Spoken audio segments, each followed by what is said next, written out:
الصلاۃ والسلام علیک یا حبیب اللہ، الصلاۃ والسلام علیک یا نبی اللہ، الصلاۃ والسلام علیک یا محمد رسول اللہ صلی اللہ تعالی علیہ وآلہ وسلم۔ ہم بات کر رہے تھے نبوت کے بارے میں کہ نبی کے لیے کیا عقائد رکھنی چاہیے۔ اب نبی پاک کے لیے کیا عقائد رکھنی چاہیے، اس میں سے کچھ ضروری مسئلے لے کر آیا ہوں۔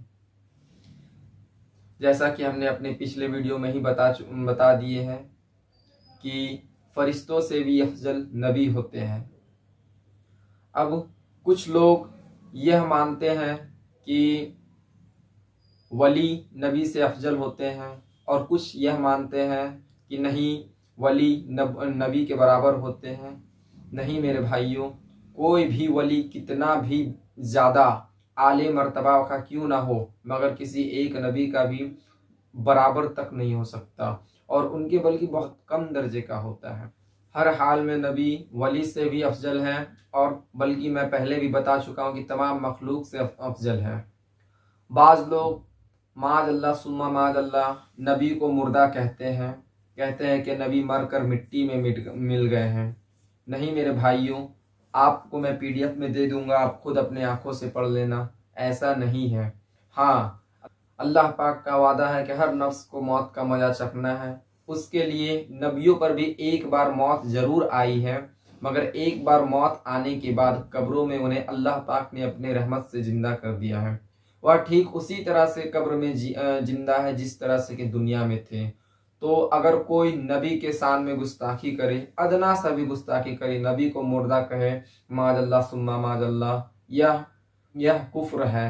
نبی کو مردہ نہیں کہا جا سکتا، نبی زندہ ہے، بلکہ حضور اکرم صلی اللہ تعالی علیہ وسلم کے حدیث میں بھی پایا جاتا ہے کہ قبر کے مٹی نبیوں کو نہیں کھاتی، بلکہ وہ جیسے گئے ہیں ویسے ہی رہتے ہیں، صحیح سالم رہتے ہیں۔ کیا نبی کو علم غیب ہوتا ہے اور نہیں ہوتا ہے؟ کچھ لوگ یہ کہتے ہیں ہوتا ہے، کچھ لوگ یہ کہتے ہیں کہ نہیں ہوتا ہے۔ یہ آپ یہاں پہ خود پڑھیں۔ عقیدہ، اللہ تعالیٰ نے انبیاء علیہ السلام کو غیب کی باتیں بتائی ہے۔ جو قرآن کی ایک آیت بھی ہے جس کا مفہوم یہ نکلتا ہے کہ اور ہم نے جس رسول کو چاہا علم غیب عطا کیا۔ اس کے بعد یہاں دیکھیں، زمین و آسمان کا ہر ذرہ ہر نبی کی نظر کے سامنے ہے، یعنی کہ زمین اور آسمان کا جتنے بھی ذرہ یعنی چھوٹی سے چھوٹی مخلوق بھی نبی علیہ السلام کے آنکھوں کے سامنے ہوتا ہے، کوئی بھی چیز ان سے چھپی ہوئی نہیں ہے۔ اس کے بعد یہ علم غیب اللہ کے دیے سے ہے، لہٰذا یہ علم عطائی ہوئی ہے، اور یہ جو علم غیب ہے یہ اللہ کے دیا ہوا ہے۔ بلکہ کچھ حضرات ایسے ہوتے جو کہ بحث کرتے ہیں کہ عطائی ہے۔ ہاں، ہمارا تو عقیدہ ہی یہی کہ اس دنیا میں جو کچھ بھی ہے سب اللہ کا دیا ہوا ہے۔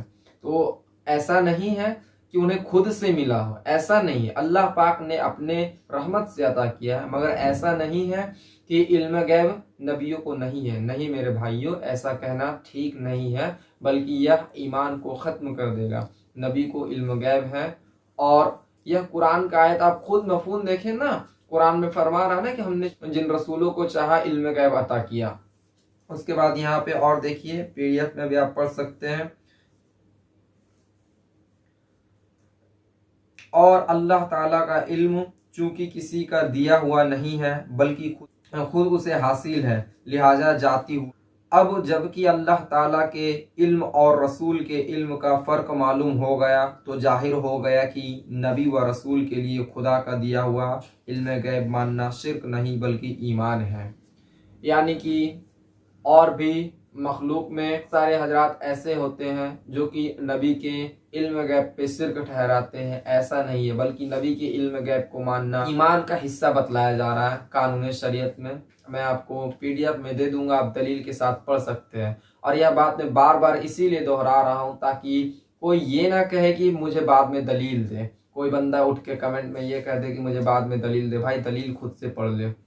اور یہ باتیں جو ہیں قرآن کی آیت اور حدیثوں سے ثابت ہے۔